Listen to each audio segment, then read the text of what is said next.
L'infobésité, c'est quoi? C'est effectivement la surcharge d'informations. Ce qui est encore pire pour moi, puisque si les clés pour se sortir du contenu viennent du contenu, c'est qu'on est vraiment enfermé dans une toute petite boîte. On se ment à soi-même à chaque fois qu'on regarde des vidéos business, on regarde 3 heures de vidéos dans la journée, on se dit qu'on avance, Ouais. et on n'avance pas du tout quoi en fait. On est juste en train de se divertir, mais on est juste pas honnête vis-à-vis de soi-même Ouais. sur ce sujet, je trouve. Il m'est arrivé une toute petite galère aujourd'hui, rien de bien méchant, mais c'est quand même un petit truc. Pour l'instant, c'est un petit truc en tout cas. Je sais pas si tu sais, mais ici, la loi pour louer des appartements à Dubaï, c'est que tu dois faire des chèques. C'est par chèque. C'est archaïque, c'est bizarre, et en fait, c'est juste très simplement le fait que le chèque, c'est le seul document valide par rapport à des paiements et tout pour des problèmes au niveau pénal si jamais ça passe pas et tout. Okay. Genre si tu as fait un faux chèque, je veux dire. Et du coup, on nous a bien dit attention, il faut que vos chèques ils passent bien, il faut que vous ayez les fonds. Donc moi j'ai dit bah oui, il y a aucun problème, on a tous les fonds, ça va très bien se passer. En tout, j'ai fait 6 chèques, 4 pour l'appartement qui sont post-datés. Donc je fais les 4 chèques et je les donne. C'est assez bizarre sur le moment parce que du coup c'est plus que t'engager quoi, c'est que tu as l'impression de déjà donner ton loyer annuel qui est titanesque évidemment. Et tous les chèques sont déjà encaissés, c'est ça? Non, pire. Et donc 4 chèques, ok, et un chèque pour la caution et un chèque pour l'agence matrimoniale, j'allais dire, pas du tout, pour l'agence immobilière. Et en fait, donc ils ont bien vérifié, c'est bon, tous les chèques, si vous avez bien les fonds. Moi je les ai hyper rassurés et tout, parce qu'au début ils voulaient qu'un chèque. Nous on a dit bah on préférait en 4 et tout. Ils ont encaissé le premier chèque aujourd'hui. Le chèque pour la caution, le chèque a été refusé. Ah merde. Ouais, et en fait, ça a pas de rapport avec les fonds. Donc je pense qu'on n'a pas de problème. C'est un rapport avec signature irrégulière. Alors, va comprendre. Et donc j'ai cherché un peu. En fait, c'est un truc qui arrive de temps en temps. Il faut genre contacter la banque, faire gaffe et tout. Mais donc, moi, là, on a un peu les chocottes que juste qu'ils nous refusent l'appart en fait, en disant non, ça passe pas les chèques. Allez, ça saute. Ça saute les 2 jeunes avec le chien là, hop, parce qu'ils ont déjà été un peu chiants pour le chien.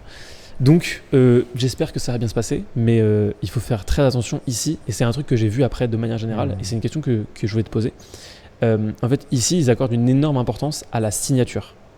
Vraiment au style de la signature. C'est-à-dire qu'ils ont des logiciels qui vérifient si ta signature est à 90% identique à celle sur ton passeport. Ok. C'est marrant parce que tu transformes un c'est truc une question un peu archaïque en un truc stylé. C'est-à-dire tu commences à parler de chèques et tout. Moi, je commence déjà à réfléchir dans ma tête et me dire attends, Dubaï, c'est pas le futur, je comprends pas.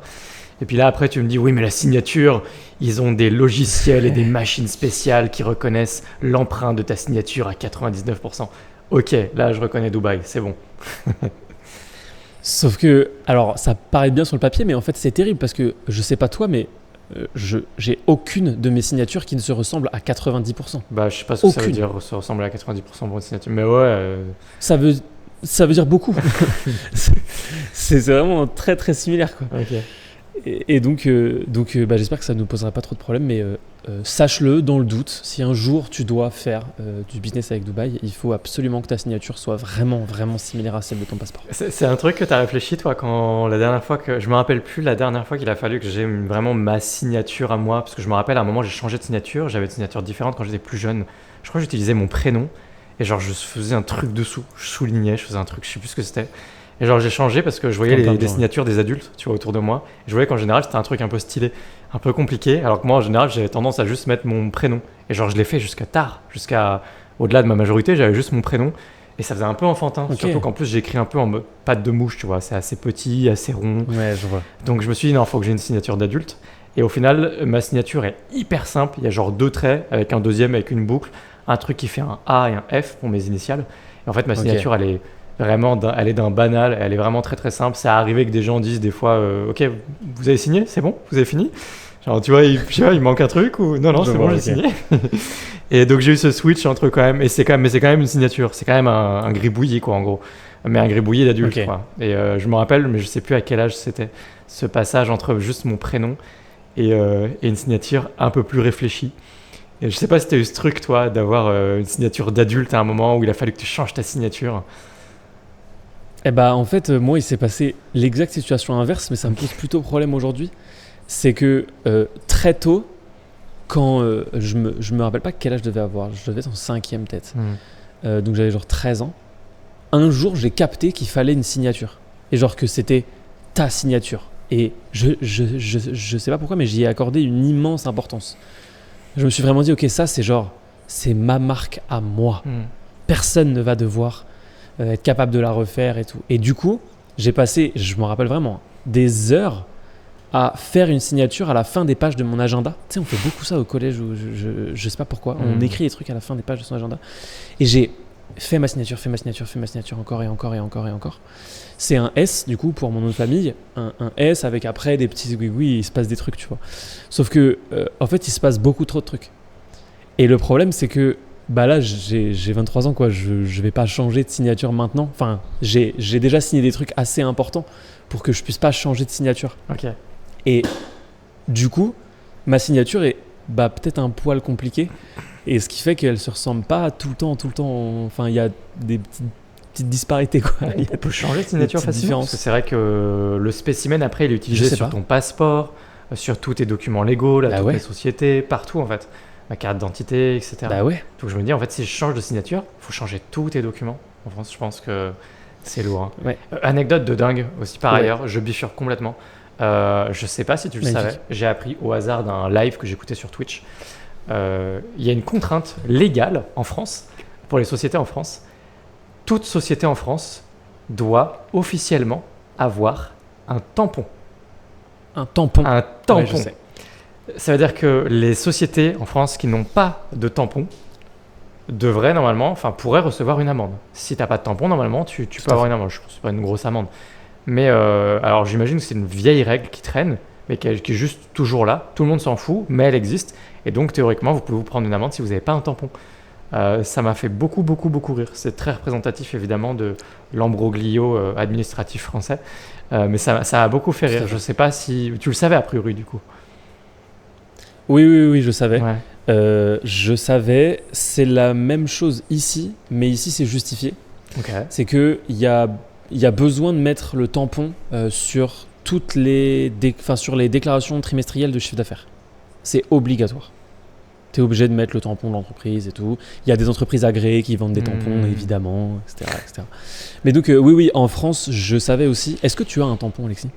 Oui, évidemment que j'ai un tampon. Je suis pas hors la loi, quand même, veux-tu. Non, mais alors du coup, moi, je trouve que ça cristallise bien le fossé générationnel qu'il peut y avoir aussi, différentes générations d'entreprises. Parce qu'en fait, moi, quand j'imagine un tampon, j'imagine une vieille entreprise, j'imagine le bureau à papa avec une bibliothèque derrière, et puis des feuilles, une boîte à stylo avec le tampon à côté, etc. Tu vois. Alors qu'une entreprise en 2024, normalement, bah, j'imagine quoi ? Attends, je vais aller voir dans mes favoris. Donc déjà, il y a des favoris, parce qu'il y a Internet. Hein. J'imagine, je sais plus le nom, c'est pour ça que je vais retrouver le nom. DocuSign, voilà, tout simplement. Hein. Donc, ah oui, voilà.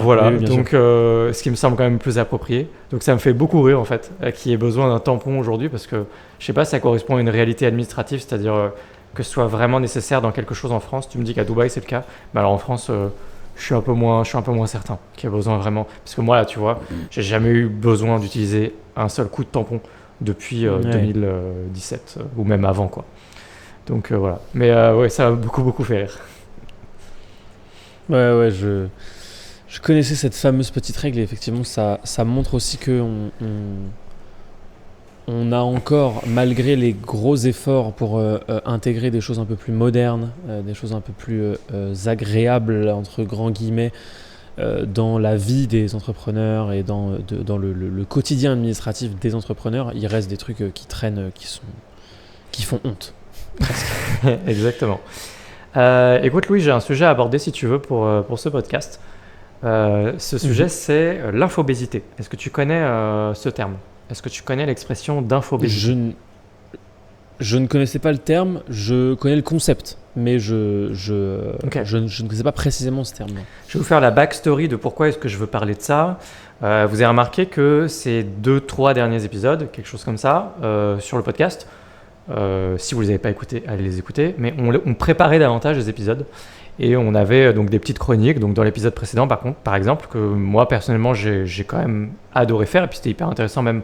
Moi par exemple, je découvre ce qu'avait fait Louis, le travail de Louis sur Booking. Il avait un peu décortiqué le business model de la marketplace Booking. Moi j'avais fait ce même travail avec l'entreprise Trade Republic.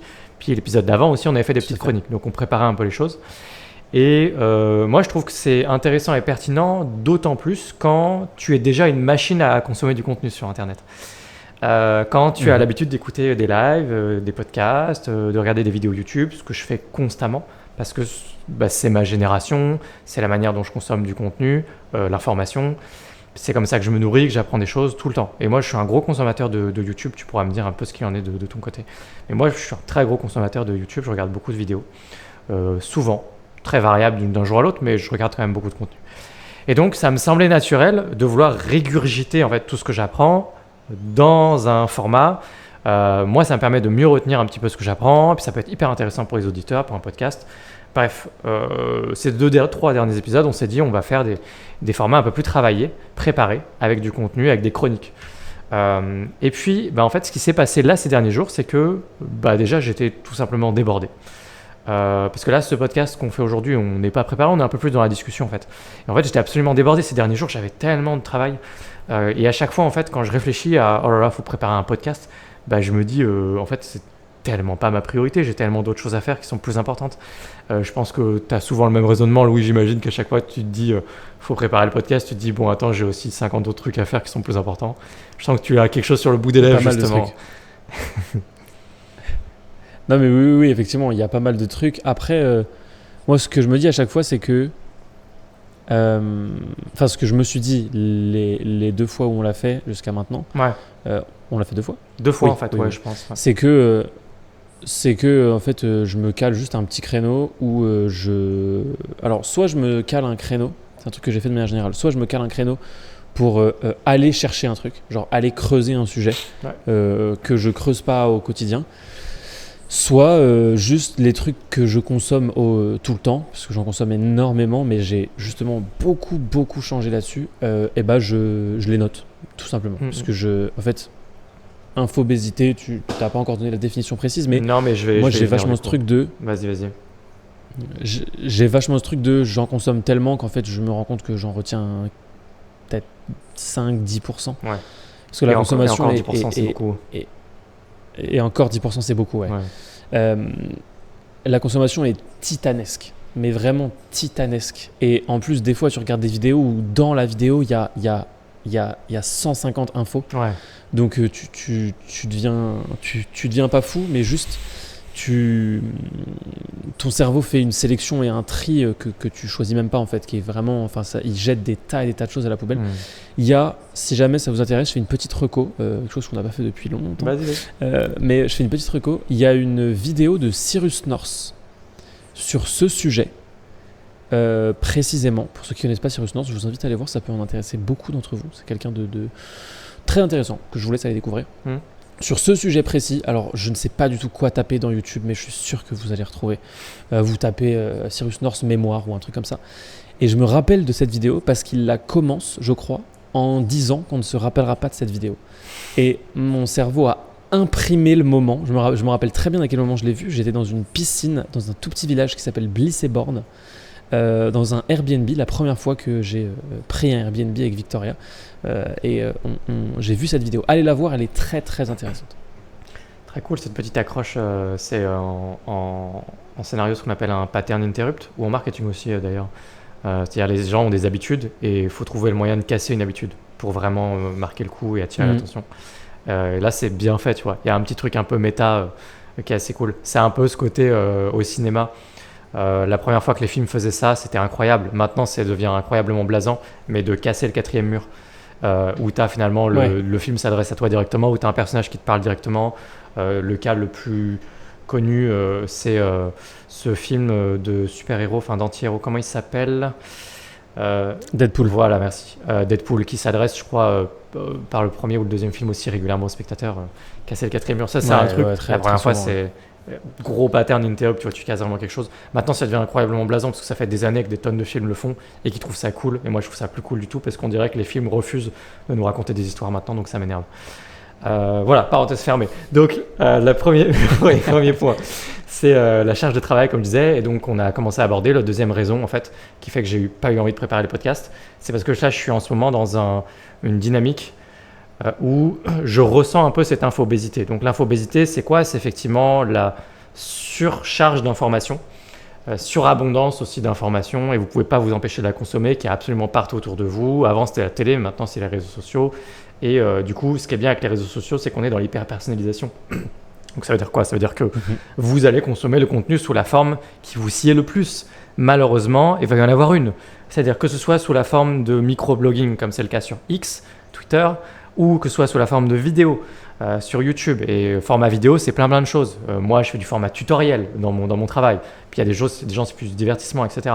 Puis ensuite, ça peut être évidemment, il y a la télévision existe toujours. Vous pouvez regarder le journal télévisé. Il y a des chaînes d'infos en continu. Évidemment, l'info en continu, elle existe sur tous les réseaux sociaux maintenant.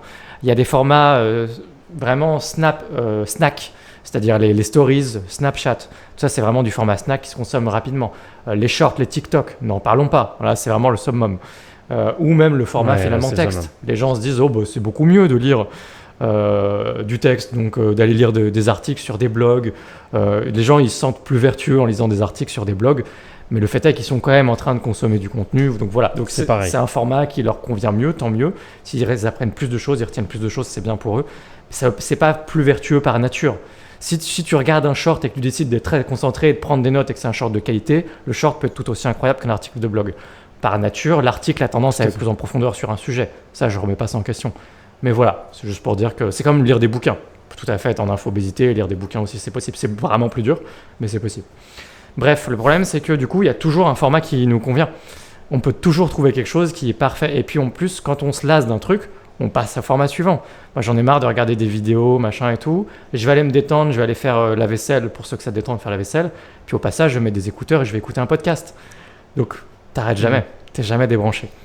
Mais c'est ça. Et je t'avoue que j'ai eu ces derniers jours un petit moment de fatigue. Ça m'a un peu fatigué. Okay. Je me suis dit en fait, tout ça c'est trop. Et en fait, je me demande à quoi elle ressemble la vie quand tout ça, ça n'existe plus. Je sais qu'il y a une mode de signalement de vertu sur les réseaux sociaux à dire qu'on ne regarde plus les informations.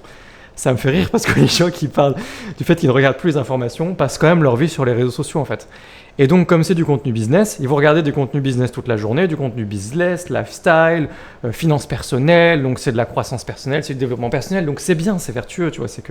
Donc ils regardent des heures de contenu tous les jours et ils se vantent de plus regarder les informations à la télévision, mais en attendant ils continuent de regarder en fait des tonnes de contenu plusieurs heures par jour en retenant à peine 1% de ce qu'ils regardent. Et ils sont dans une surstimulation permanente de leur cerveau et de leur intellect, ce qui les empêche peut-être de devenir de grands philosophes, de penser par eux-mêmes et d'écrire des bouquins impactants qui aideront des millions de gens. Mais au final, voilà. Ouais. Non, vas-y. Je sors d'un tunnel, donc c'est pour toi. Je te donne le relais. Moi, c'est pile cette partie-là qui m'a fait énormément réduire, voire couper complètement. Ouais. C'est-à-dire que sur mon téléphone, j'ai ni Instagram, j'ai jamais eu TikTok, ni Facebook, ni Twitter, ni rien. Ce qui veut dire que je t'ai mis une contrainte en disant viens, on travaille des sujets pour un podcast. Et en fait, ça demande d'aller consommer du contenu, des choses intéressantes pour que toi, tu puisses raconter des choses intéressantes aussi. Et c'était une contrainte que tu n'avais pas dans ta vie si c'était un moment où tu décidais de consommer beaucoup moins de contenu. Exactement. Dis-toi que j'ai même plus YouTube depuis que je suis là. J'ai même plus. En fait, j'ai aucun réseau social. Sur ton téléphone. Le seul réseau social que j'ai. Enfin, oui, sur mon téléphone, bien entendu. J'ai les réseaux sociaux sur mon ordinateur et je m'en sers, pas Instagram. Le seul petit truc quand même, on va pas se mentir, c'est que j'y ai accès depuis le navigateur sur mon téléphone. Donc, je dirais que peut-être 2 fois par jour, je vais me balader sur YouTube, vite fait, mais beaucoup plus vite fait que ce que je faisais avant, puisque c'est pas mon compte. Donc, je n'ai pas d'algorithme. C'est vraiment, j'ouvre YouTube et la première page, c'est les tendances. Bah, du coup, tu as juste des vidéos de Squeezie, quoi. Et des clips de rap. Voilà, exactement. Ouais. Tout à fait. Et le fait de faire ça m'a un peu sorti de cette boulimie, mais aussi et surtout de ce qui moi me posait le plus problème. C'est pas forcément l'aspect boulimie, c'est l'aspect j'aimerais trouver un mot plus fort que celui que j'ai en tête, mais je pense ne pas en avoir. Mais c'est vraiment l'aspect aspirateur à temps. Ouais. C'est quelque chose qui littéralement me prenait des dizaines d'heures par semaine. Vraiment, j'avais des temps d'écran de Instagram et YouTube, notamment YouTube étant le pire, parce que YouTube, tu te le justifies à toi-même en te disant tout ce que tu viens de dire avec les livres et les blogs. Ouais. C'est-à-dire, non mais là c'est du contenu business, je regarde des formations, je regarde des trucs, etc. Tu retiens que dalle. Donc c'est inutile au possible, tu regardes la même vidéo 10 fois. Tu fais passer du divertissement pour, on a un terme pour ça, de l'edutainment. Alors évidemment c'est un gradient, donc peut-être que de l'edutainment dans une certaine mesure, ça peut être très intéressant et mieux que du divertissement tout court. En même temps, il y a un temps pour chaque chose. Si vous voulez vraiment vous divertir, ça peut être bien de regarder une vidéo de Squeezie. Et quand vous voulez vraiment bosser, vous bossez vraiment. Je dis pas que l'entre-deux est pas bien. L'entre-deux est très bien. On en sait quelque chose. C'est juste que on se ment à soi-même à chaque fois qu'on regarde des vidéos business. On regarde 3 heures de vidéos dans la journée, on se dit qu'on avance. Et on n'avance pas du tout, quoi, en fait. On est juste en train de se divertir. Mais on n'est juste pas honnête vis-à-vis de soi-même sur ce sujet, je trouve. Tout à fait. D'ailleurs, nous, on a mis en place un truc qui est drôle. On l'a nommé. C'est ce qu'on appelle le jeudi Hormozy. Pour arrêter de cliquer sur une vidéo d'Hormozy à chaque fois qu'il en sort. Ces vidéos sont Dieu sait qu'il en sort. trop longues avec beaucoup trop de contenu et de notes à prendre à chaque fois. Je peux pas regarder une vidéo de ce gars sans prendre de notes et tout. Mais du coup, je prends pas de notes. Et en fait, ça ne génère qu'un cercle vicieux de frustration. Ça me frustre parce que j'ai pas le temps de prendre des... parce que je sais que je vais avoir l'impression d'avancer en me disant, bah non, Alex Hormozy, c'est un mec, donc il doit avoir sa valeur nette son patrimoine doit dépasser les 100 millions aujourd'hui, tu vois. Quand tu as un mec qui vient comme ça... Ouais, c'est 150, ouais. 150, bon, très bien. Ouais, pas à 50 près. Quand tu as un mec qui vient comme ça sur Internet qui fait du contenu, instinctivement, tu vas te dire tout ce qui sort de sa bouche est parole d'évangile. Je dois prendre des notes. Tout ce qu'il dit est vrai. Je dois appliquer un maximum de choses. Je dois regarder toutes ses vidéos, etc. Et le problème, c'est que du coup, tu peux tomber dans le piège inverse de te dire... oui, mais il y a des gens, ils vont se dire en fait t'es un peu prétentieux parce que tu dis non, t'as pas le temps de regarder ces vidéos. Le mec il a un patrimoine de 150 millions, c'est quoi ton patrimoine à toi? Donc si en fait t'as le temps de regarder ces vidéos, mais non, j'ai pas le temps de regarder ces vidéos en fait parce que ça reste du divertissement, non. Ça reste. Donc moi j'ai ce problème souvent avec le conseil inverse qui est de dire en fait si vous devriez prendre du temps de regarder des vidéos, plein de contenu sur des gens qui sont beaucoup plus loin et beaucoup plus avancés dans ce que vous faites. Mais en fait même ce contenu là souvent c'est du divertissement et que du divertissement. La plupart du temps, vous avez déjà beaucoup trop d'informations dans la tête et vous avez juste pas assez de temps pour faire les choses. C'est tout. Vous manquez d'exécution, pas d'information. Quasiment jamais vous manquez d'information. Vous savez quoi faire la plupart du temps, c'est juste que vous le faites pas. Donc après, on peut dire que toutes les vidéos d'Hormozy, et c'est vrai qu'elles sont toutes hyper intéressantes, mais t'as jamais le temps de tout appliquer. C'est triste à dire parce que ces conseils sont en or, mais la plupart du temps, pour moi, regarder ces vidéos, 90% du temps, c'est une perte de temps. Alors que ces conseils sont super et je devrais regarder juste une vidéo sur 10 et juste l'appliquer, tu vois. Tu viens... En fait, j'ai pas besoin de parler. Tu viens de décrire l'entièreté du chemin de pensée qu'on a eu jusqu'à même la fin. Entre moi et moi.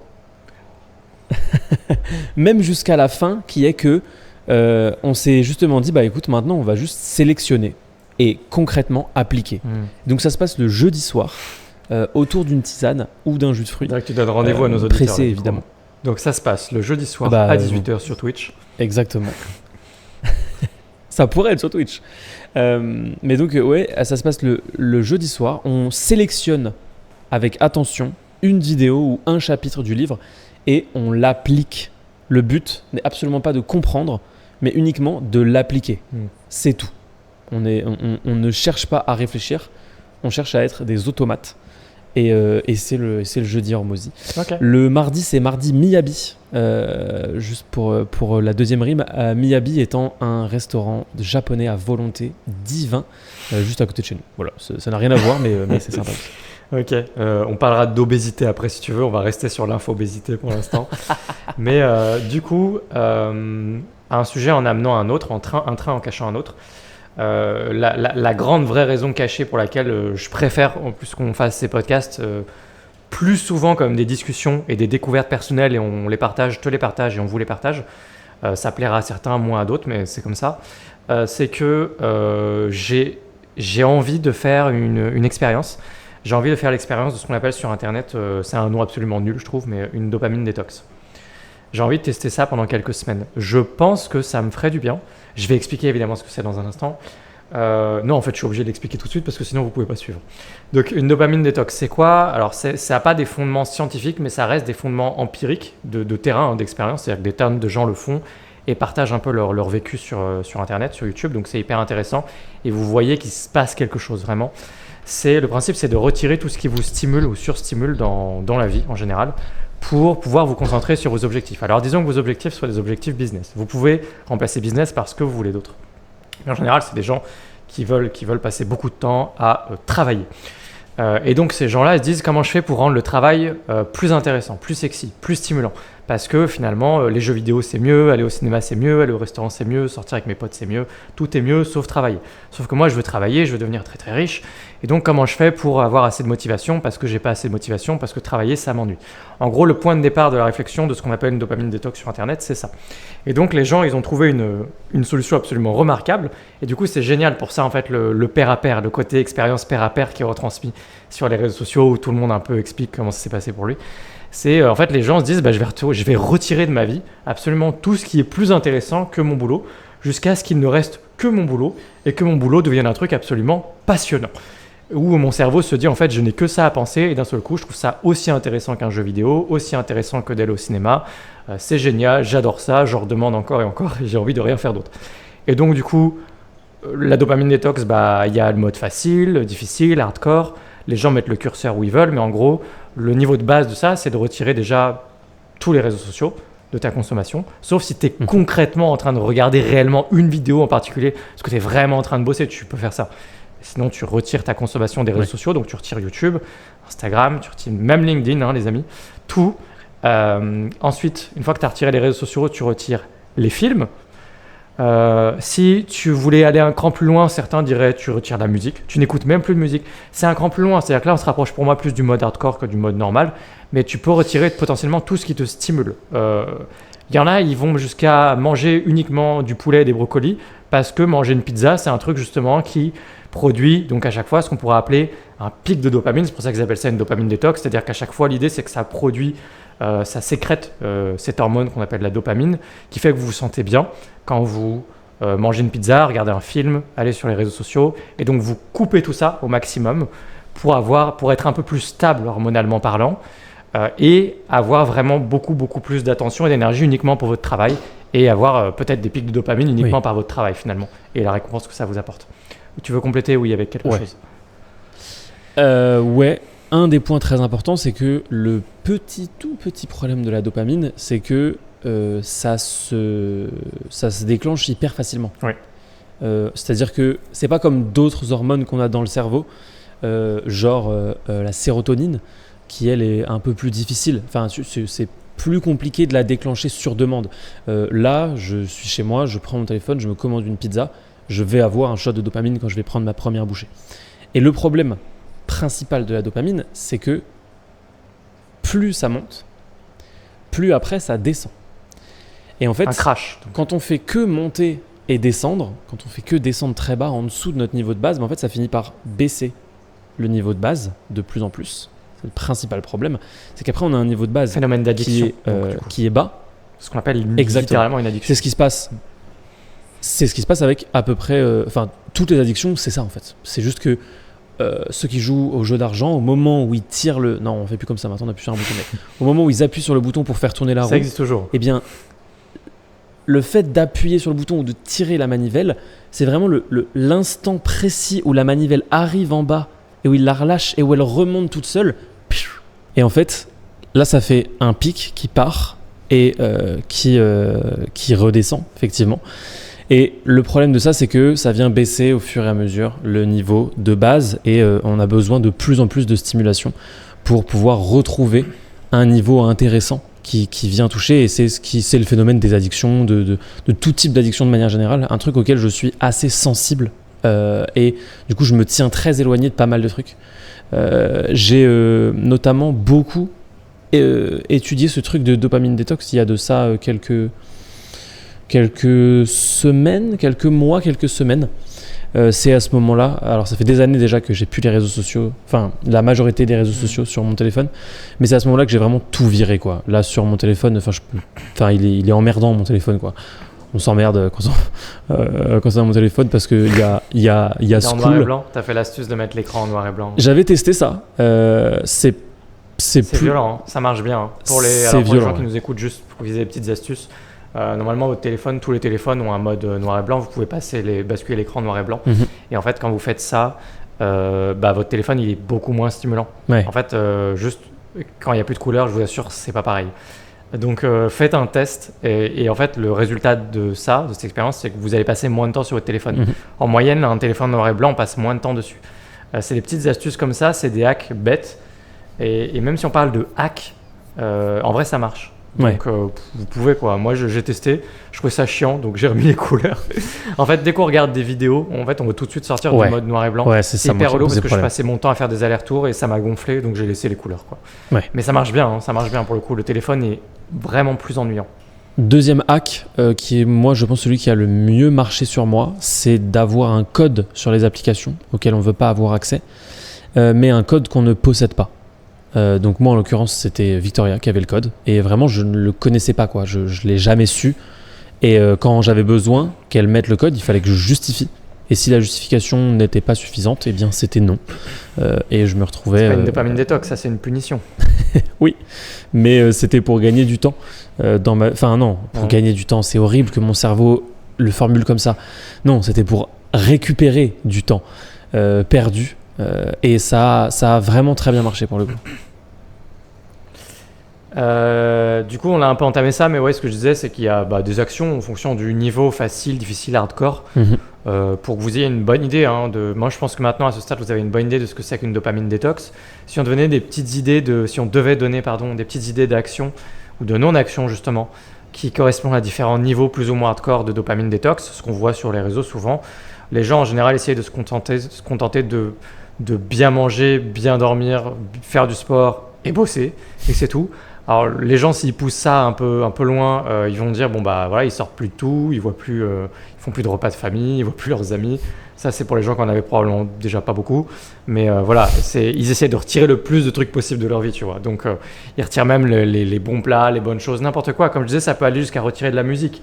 Certains voient ça comme un hack de productivité, la musique. D'autres voient ça comme un truc à éliminer en fait dans leur vie pour être le plus moine possible. D'ailleurs, c'est pas sans rappeler une autre trend, je crois que c'est une trend un peu TikTok, de moine, monk mode, on appelle ça. Ouais. Moine mode, tu dois connaître. C'est la même chose qu'une dopamine détox.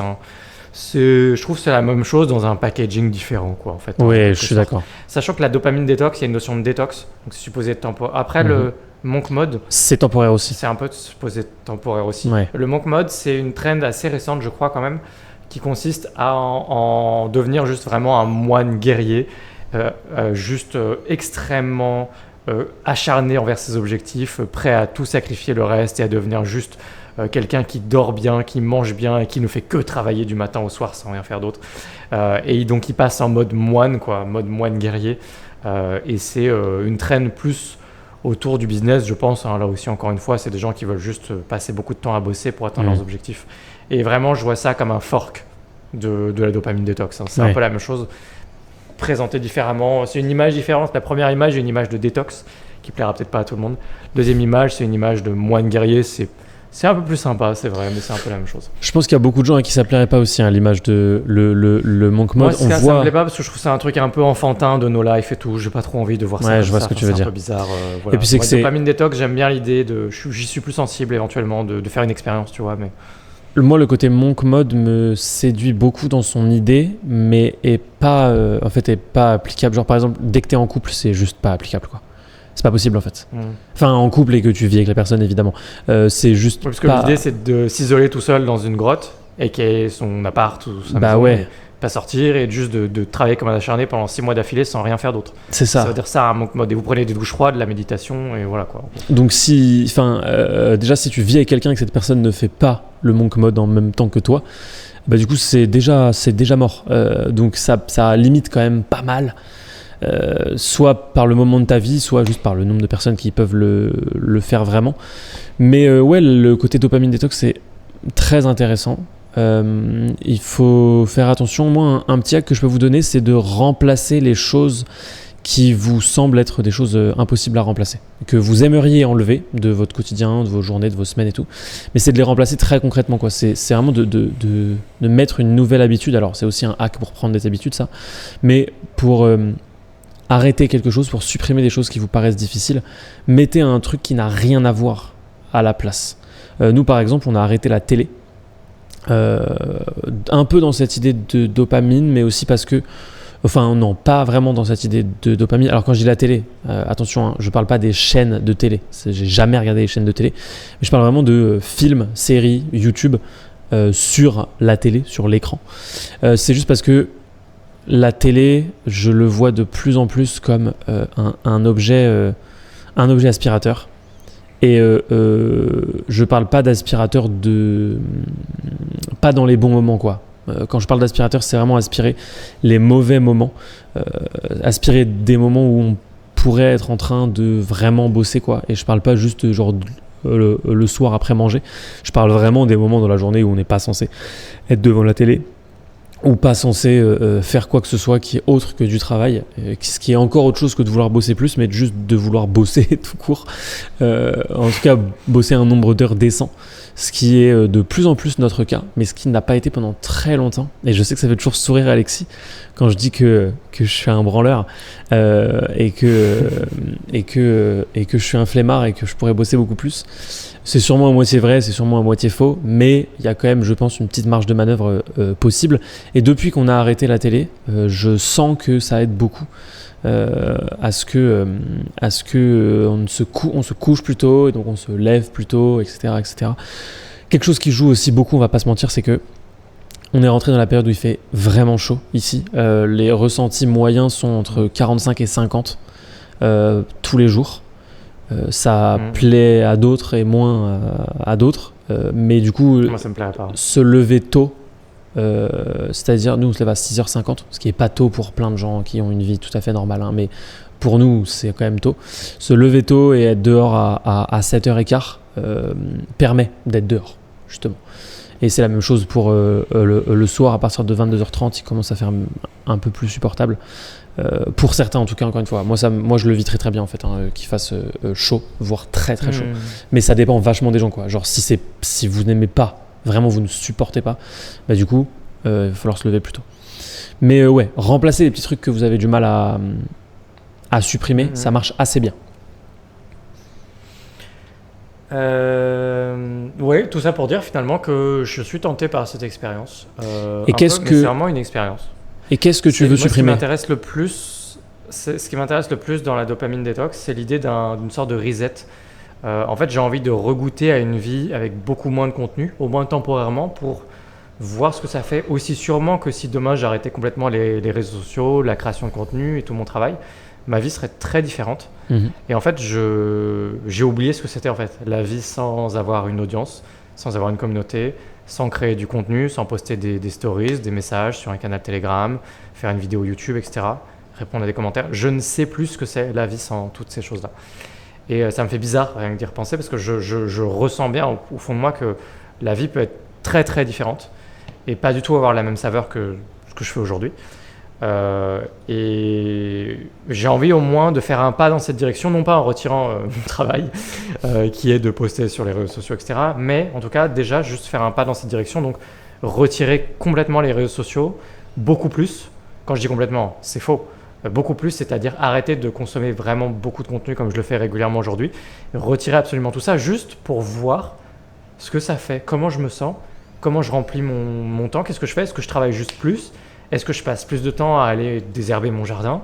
Est-ce que je passe plus de temps dans ma cuisine à faire des trucs, à discuter ? Si j'arrête de regarder des vidéos pendant qu'on mange, on va juste discuter pendant qu'on mange. Si je fais des pauses et je regarde pas une vidéo, j'écoute pas un podcast, je vais être juste plus dans ce que je suis en train de faire, plus concentré. Est-ce que je vais avoir le temps de faire plus de choses chez moi dans mon appart ? Je sais pas en fait, j'ai l'impression que la vie serait différente Et j'ai envie de faire ça comme d'une expérience en fait. Pour moi, c'est une expérience. Ok. Plus qu'un hack de productivité. Et en fait, à vrai dire, depuis tout à l'heure, on fait fausse route, puisque c'est pas du tout un hack de productivité qui m'intéresse. C'est juste, je vais pas dire reprendre goût à la vie, hein, c'est un peu abusé quand même. Je vis très bien la consommation de tout le contenu que je consomme aujourd'hui, mais j'ai envie de savoir ce que ça fait en fait. J'ai envie de ne plus avoir au moins temporairement tout le contenu que je regarde aujourd'hui pour voir comment est la vie. Ok, parce que du coup, c'est la question qui allait me venir, c'est si ce qui motive ça, c'est de voir comment c'est une autre vie, entre grands guillemets, hein, on s'entend, qu'est-ce qui te... Enfin, c'est forcément que quelque chose te titille, te tracasse, te fait... t'apporte une réflexion dans ta vie actuelle. Donc, qu'est-ce que c'est ? Est-ce que c'est que, par exemple, t'as l'impression que ton travail prend trop de place ? Donc... Non, c'est ce que je disais juste avant. C'est tout ce qu'on a développé ensemble, finalement, c'est un sentiment de trop plein, de trop d'informations. Parce qu'évidemment, une grande partie du contenu que je regarde, ce sont du contenu un peu satellite autour du business et tout. C'est pas toujours du contenu business directement, mais souvent ça tourne un peu autour de l'entrepreneuriat, d'une verticale ou d'une autre, pas pur business, mais ça peut être des choses un peu autour, l'actualité tech, etc. Mais il y a toujours un peu ça en fait. Et en fait, j'ai un sentiment de trop plein. J'ai un sentiment que peut-être je devrais faire une pause et me sentir une espèce de zénitude, de calme, de sérénité que j'ai pas là. Je me sens pas particulièrement stressé, mais je sens que ça se trouve, il y aura un effet de contraste assez fort. Ou si d'un seul coup j'arrête tous les réseaux sociaux, je vais ressentir un vide, mais c'est peut-être un vide qui sera salvateur, au moins sur le court terme, qui va me faire du bien, qui va permettre de remettre un peu les compteurs à zéro. En fait, je me demande si je vais ressentir ça, mais la seule façon de le savoir, c'est d'essayer. Ouais. Parce que j'ai quand même l'impression de surconsommer, de regarder trop de contenu, d'écouter trop de choses, et finalement de chercher tout le temps. Tu vois, je vois, j'ai le réflexe tout le temps. Ouais. Dès que je fais autre chose, d'abord je mets mes écouteurs et je dis ok, je mets quoi dans mes oreilles avant de faire le truc en question, tu vois. Je suis comme tout le monde maintenant, je pense en 2024, j'ai ce genre de réflexe. Et en fait, j'ai juste assez de recul vis-à-vis de moi-même et de mon comportement et de ce que je fais et de mes réflexes pour me demander juste qu'est-ce qui se passe si je fais les choses autrement, et je fais ça comme une expérience. Ok. Voilà, un laboratoire à ciel ouvert. Donc je pense pas que je vais le faire très longtemps, sauf si c'est un bénéfice incroyable. Je pense que ça va me plaire et je pense que je serai aussi tout aussi content, effet de contraste dans l'autre sens, de recommencer à regarder des petits lives, d'écouter des podcasts et tout. Mais je pense que là, dans les semaines à venir, il est fort probable que je vous documente ça, j'en parle un peu sur le podcast, je vous dis comment ça s'est passé, et que je n'aurai absolument rien à vous raconter, puisqu'il ne se passera rien dans ma vie. Non, mais évidemment, ça voudra dire que je me concentre d'abord et avant tout, soit sur le travail, soit sur passer ta vie un perso. bon moment avec ma copine, juste ma vie de couple, quoi. Soit faire le ménage chez moi. Soit je me priverai pas de sortir faire un restaurant, hein, je vous cache pas. Ça sert à rien d'avoir avec une dopamine détox, rien à foutre. Donc voilà, grosso modo c'est ça quoi. Mais voilà, je pense que ça fait une vie plus calme. Il se passe moins de trucs, surtout là en ce moment il y a une actualité assez bouillonnante politique en France par exemple, et les gens je pense sont très tentés de regarder beaucoup de contenu toute la journée. BFM TV en direct du matin au soir pour savoir ce qui se passe. Et je pense que les gens se rendent pas compte que, c'est vachement plus du bruit que du signal, tu vois, on en avait parlé dans un autre ça épisode, c'est sûr, oui là. Les rares trucs que vous avez besoin de savoir, je veux dire, voilà, quoi, vous avez vite fait le tour en 5 minutes. Oui. Le reste du temps, c'est juste du bruit, quoi. Vous vous remplissez la tête de trucs et c'est que ça bourdonne tout le temps dans votre tête. Mais du coup, vous êtes habitué à ce bourdonnement, vous pouvez plus faire sans. Genre, vous avez besoin tout le temps d'écouter des trucs, sinon il y a un ennui profond tout le temps pour tout. Il y a ça, et il y a aussi une question que j'aime bien poser.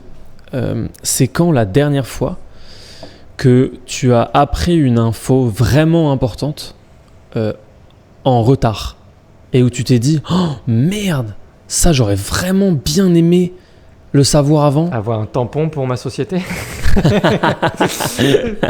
Ça remonte à il y a quelques semaines, écoute Louis, donc voilà. Okay.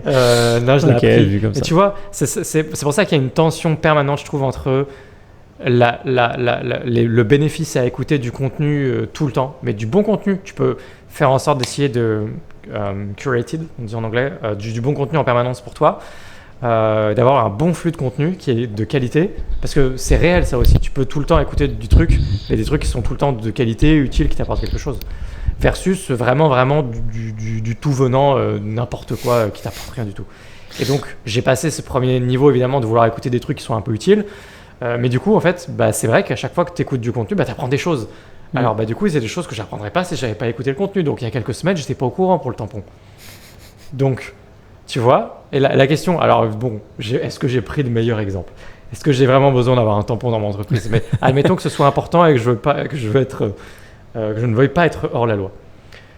C'était utile d'écouter ce contenu. J'ai appris quelque chose. C'était un live Twitch que j'ai écouté en rediff. Est-ce que... Bon, c'est un exemple nul, mais tu comprends mon exemple. Je comprends ton exemple. J'ai une contre-question Voilà. qui venait après ma première question qui était, du coup, ça fait combien de temps que tu n'as pas appris encore en retard? Est-ce que c'est pas quelque chose que tu aurais fini par apprendre à un moment ou à un autre? Bah oui, en écoutant du contenu. Non, moi je veux dire autrement. Est-ce qu'à un moment, ton expert comptable t'aurait pas dit, au fait, pour signer ça et ça, il faut un tampon. Et t'aurais dit, ah bah j'ai pas de tampon. Et il t'aurait dit, ah mais c'est obligatoire, monsieur. Est-ce que cette situation n'aurait pas fini par arriver? Je vois ce que tu veux dire. C'est ce qu'on dit en général pour l'actualité. En disant l'actualité, les actualités importantes, elles finissent toujours par arriver à tes oreilles, même si tu regardes pas de contenu. C'est vrai, je trouve, pour un certain type de contenu, mais pas pour tous les types de contenu. Tout le temps qu'on passe à s'éduquer en business fait qu'au bout d'un moment, on a beaucoup plus de choses dans la tête. Donc, on est capable de produire du contenu plus intéressant, d'avoir peut-être des raisonnements de meilleure qualité en général, des raisonnements business, d'être un meilleur entrepreneur, etc. Contenu que si tu n'en mangeais pas de manière boulimique tout le temps, tu serais probablement quand même pas la même personne. Et c'est ça qui m'emmerde. C'est que ce que je dis, c'est que c'est quand même une tension continue. C'est-à-dire que je vois bien en fait le bénéfice qu'il y a à écouter du contenu en continu.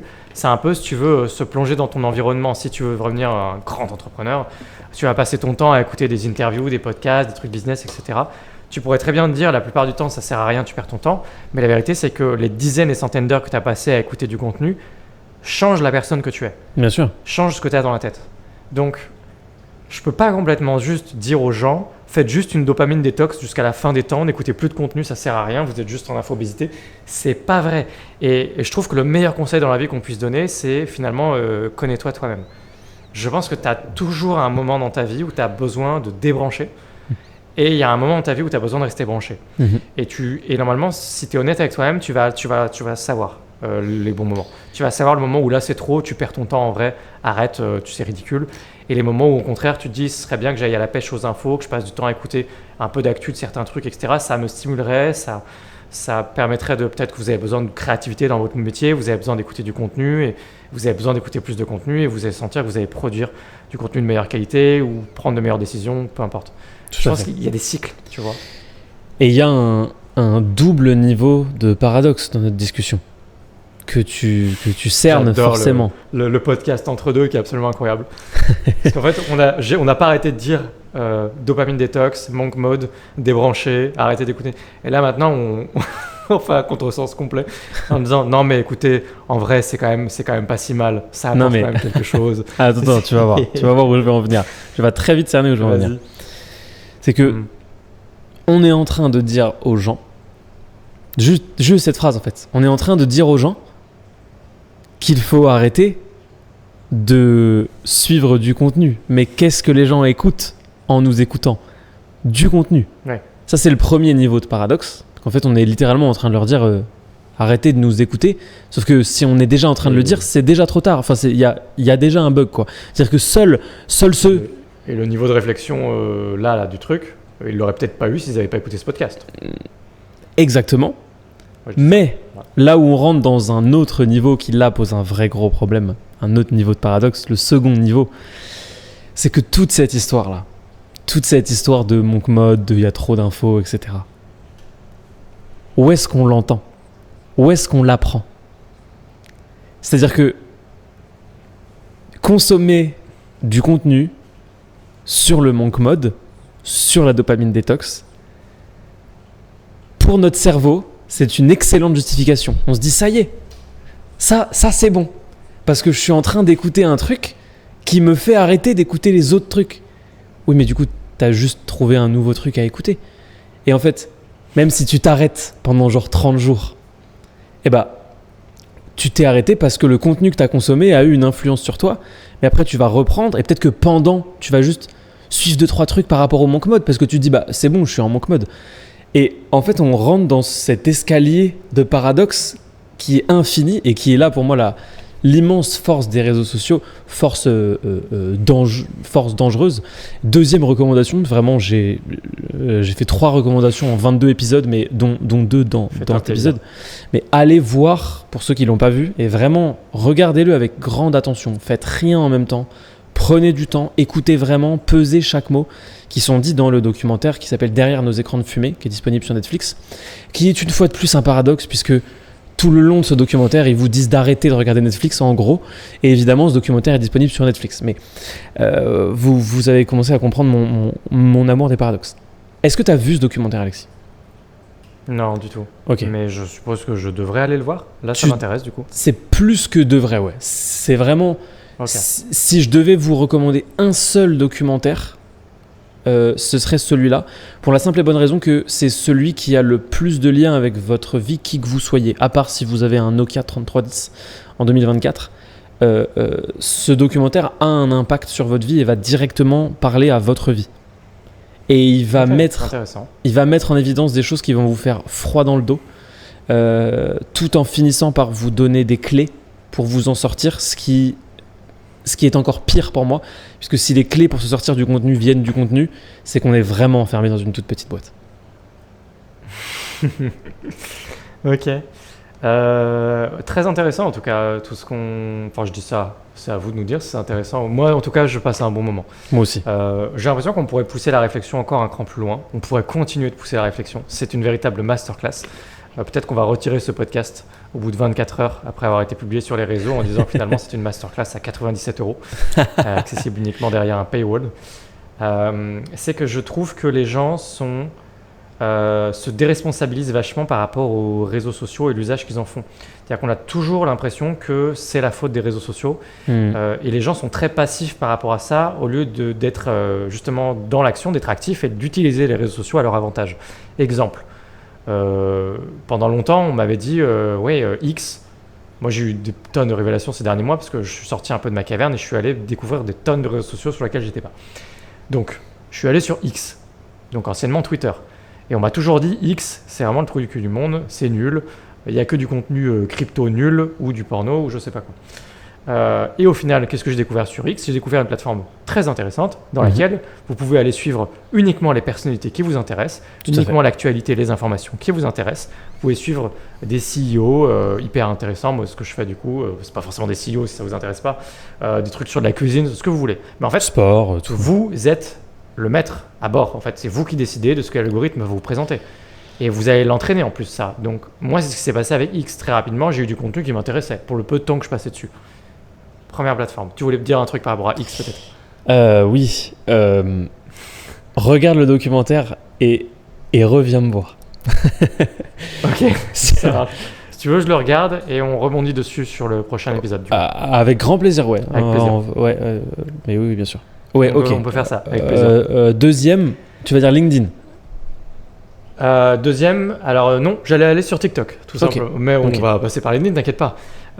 Deuxième plateforme, TikTok. TikTok, bien sûr, la première fois que tu arrives, c'est l'antre du démon. On va pas faire semblant, t'arrives, t'as du porno, du soft porn dans tous les sens, t'as rien fait pour l'avoir. C'est pas comme si j'avais regardé une vidéo. Donc c'est juste l'antre du démon, c'est affreux. Et puis ensuite, LinkedIn, TikTok, qu'est-ce qui se passe ? En fait, c'est pareil, c'est un algorithme qui s'adapte à votre contenu, ce que vous consommez, ce que vous voulez. Donc si vous voulez regarder uniquement du contenu sur des artisans qui font des choses formidables, sur des contenus pour de boulangers, de poissonniers, de fromagers, de charcutiers, vous pouvez regarder que ça.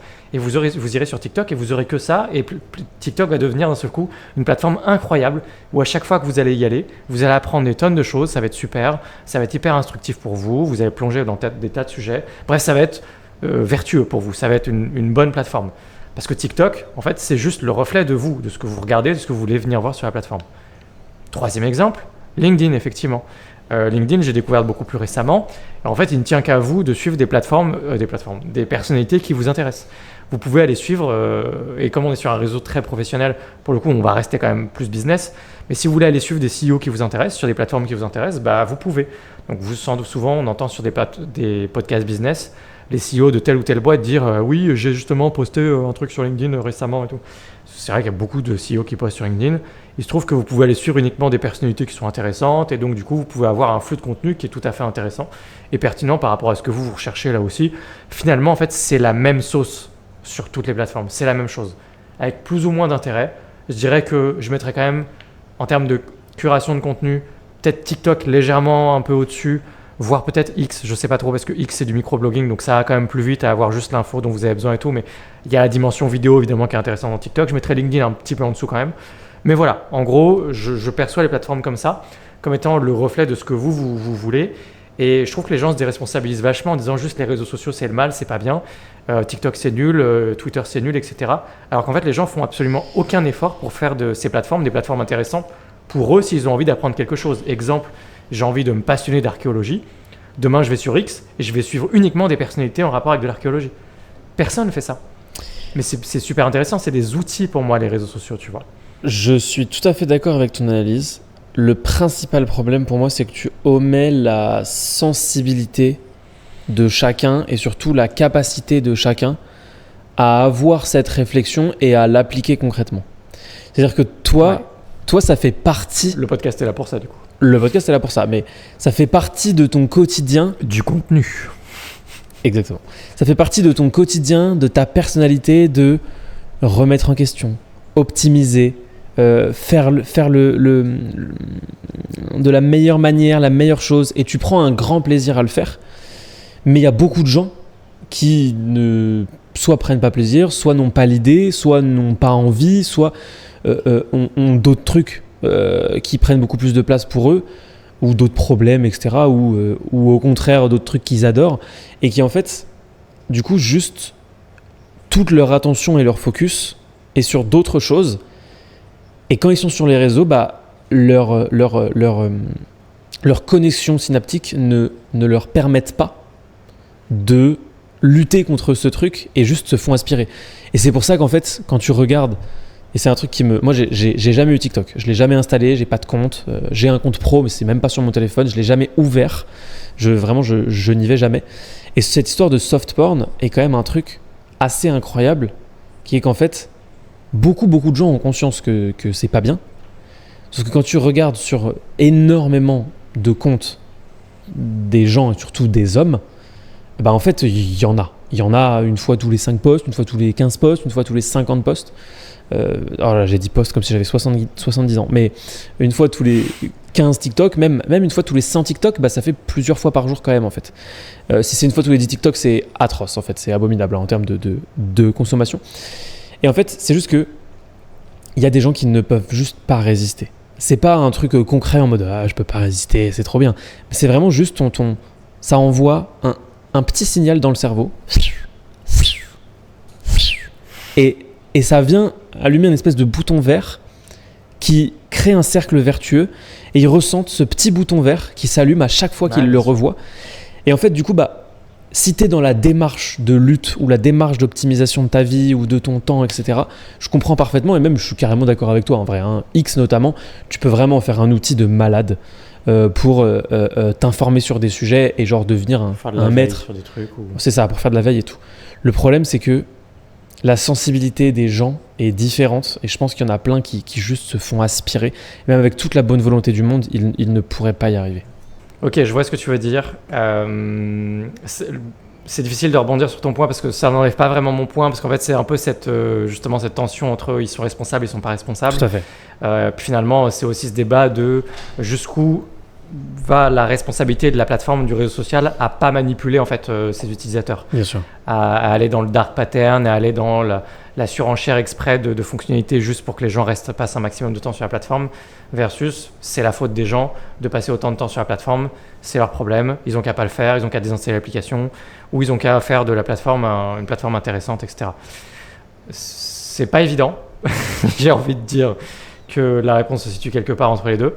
Mais je vois ce que tu veux dire. Je pense que je camperais pas mal sur ma position quand même, finalement, d'essayer plus d'éduquer les gens, une personne par une personne, grâce au contenu, grâce à des podcasts comme celui-ci, grâce à des vidéos, grâce à ce que tu veux, où les gens ont conscience que... parce qu'en fait, je trouve qu'il y a un déclic qui se produit le jour où tu dis « Oui, c'est vrai que je pourrais utiliser les réseaux sociaux juste pour regarder, pour entraîner la plateforme à avoir juste du contenu intéressant et faire de TikTok une plateforme intéressante, etc. » En fait, les gens n'ont pas la réflexion, c'est ce que tu viens de dire.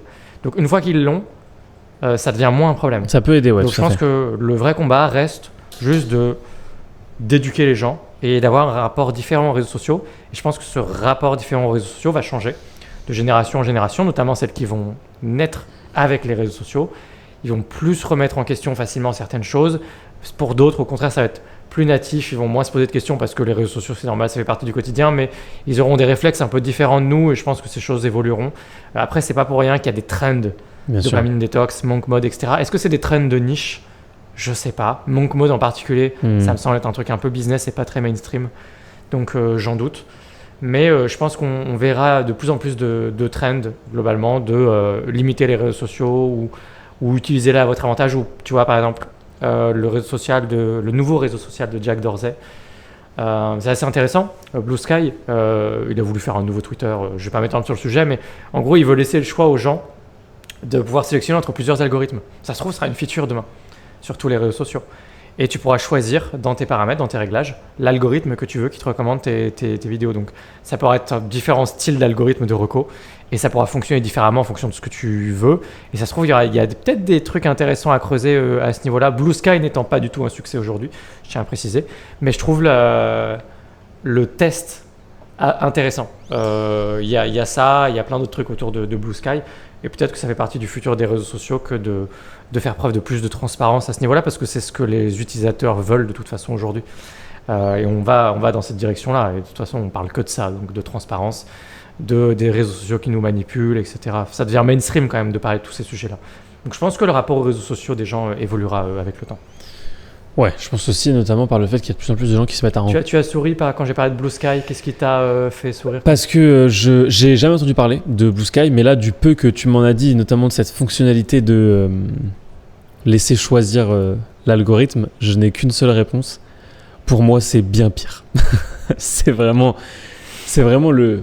En fait, on en est à un niveau où quoi que fassent les réseaux sociaux, je le verrais juste comme une manière de plus d'essayer de montrer patte blanche et de continuer. Parce qu'en fait, eux, ils gagnent de l'argent à partir du moment où on passe du temps dessus. Ça, c'est le premier fait. Je vois ce que tu veux dire. Du coup, même si les moyens qu'ils mettent en place pour qu'on passe du temps dessus ont l'air d'être des moyens qui nous apportent quelque chose, bah, ça reste dans leur intérêt à eux et pas dans le nôtre au final. Passer du temps sur les réseaux en soi n'est pas dans notre intérêt. Ça peut être dans notre intérêt sur certains aspects, mais globalement, ils ont plus à y gagner que nous. Et du coup, l'échange commercial est perdant pour nous et on n'en a pas conscience parce qu'ils nous disent « Non mais vous pour choisissez nous, à une votre échelle algo. individuelle, pas à une échelle collective. Aujourd'hui, je pense que l'humanité sans réseaux sociaux, je pense que ça enlève vraiment quelque chose. Je pense que ça a apporté quelque chose à l'humanité malgré tout. Je suis d'accord. Donc, ils sont partis pour rester. Maintenant, le but, c'est de savoir dans quelle tendance on se situe et qu'est-ce que vont être les réseaux sociaux dans 5 ans, dans 10 ans, etc. Donc, comme il y a une certaine injonction à la transparence, ce genre de feature, moi, je les trouve plutôt vertueuses, juste dans le sens où ça veut dire que c'est le type de feature sur lesquelles ils communiquent et sur lesquelles ils veulent éduquer leurs utilisateurs, leurs clients.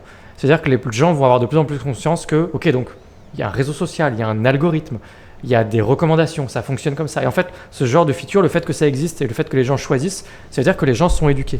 Et je pense que plus les gens sont éduqués, et potentiellement moins ça peut être un problème. Parce que les gens sont davantage en contrôle quand même de ce qui se passe.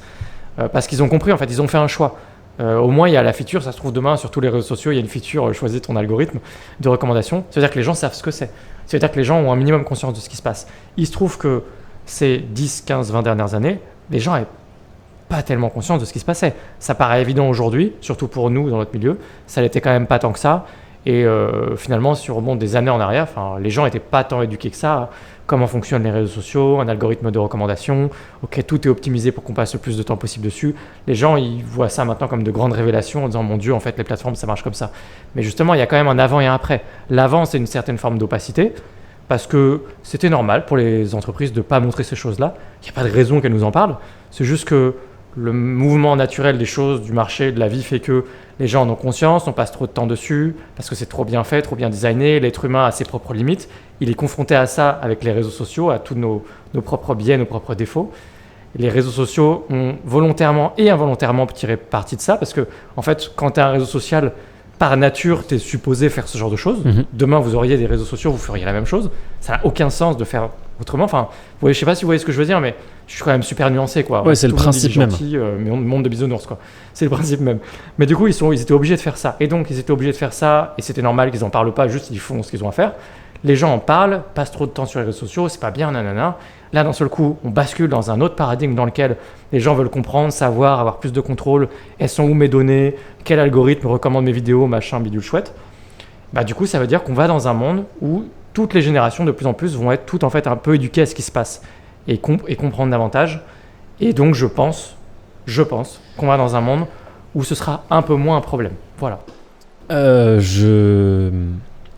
À très long terme, je pense que je suis d'accord. Mais je dis à très long terme, et pour appuyer ça, j'ai 2 chiffres à te donner. Ces 2 chiffres sont 16% et 9%. Sais-tu à quoi ils peuvent correspondre? Non, je ne sais pas. Ces 2 chiffres sont le pourcentage de platistes revendiqués aux États-Unis et en France. Et donc, à partir du moment où il y a 16% d'Américains revendiqués, je le rappelle, ce qui veut dire un bon 25% de platistes au total aux États-Unis, à partir du moment où il y a 16% de platistes revendiqués aux États-Unis et 9% en France, pour moi, malheureusement, à part dans notre micro-bulle de personnes extrêmement intelligentes qui écoutent entre deux et qui laissent de magnifiques avis 5 étoiles sur les plateformes, évidemment, à part cette micro-bulle ainsi que quelques personnes de notre entourage qui ont fait des études, qui sont à peu près bien éduquées et qui ont un métier qui leur a permis d'acheter une maison confortable à crédit et de pouvoir la rembourser avant leurs 65 ans, et bien malheureusement, à part ces quelques personnes-là, je crois que les gens ne se posent pas encore toutes ces questions. Et je te rejoins sur le pas encore. Mais je crois que si on a 9% de platistes en France, ça veut dire qu'il y en a qui en ont vraiment rien à carrer de cette histoire d'algorithme. Parce que sinon, ils auraient compris depuis un bout de temps qu'on leur propose juste ce qui confirme leur biais. Donc, je te rejoins sur le très long terme. J'ai envie de dire peut-être pour conclure que finalement, il n'y a pas de vie sans problème. Exactement.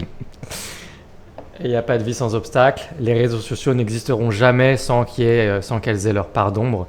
Même si vous choisissez votre algorithme, même si vous savez où sont vos données, ça ne change rien. De toute façon, vous ne pourrez pas traverser la vie sans avoir des moments de chagrin, de tristesse, des hauts, des bas, etc.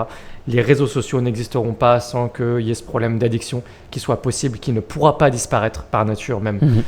Parce qu'en fait, l'addiction fait partie de l'homme et donc chacun doit se regarder dans un miroir et gérer ça, que ce soit de la cigarette, de l'alcool ou les réseaux sociaux. Les réseaux sociaux n'iront nulle part, ils vont rester là pour longtemps. Et tous les autres problèmes de la vie. Et là-dessus, du coup, je pense qu'effectivement, c'est une bonne conclusion. On peut faire une magnifique conclusion. Est-ce que tu veux ajouter quelque chose, Louis, par rapport à ma conclusion qui me semble parfaite et universelle? Donc je pense qu'il n'y a rien à ajouter. Bah du coup non, j'ai rien à ajouter, mis à part que en parlant de quelque chose de parfait, je m'en vais ouvrir mes AirPods Max. Merci beaucoup Alexis pour ce podcast, c'était un grand plaisir. On se retrouve la semaine prochaine pour un podcast peut-être préparé, peut-être pas, mais c'est toute la magie d'entre deux. Merci à toi Alexis, c'était super intéressant. Bonne soirée tout le monde. Bon unboxing de AirPods Max. Bonne soirée et à bientôt tout le monde.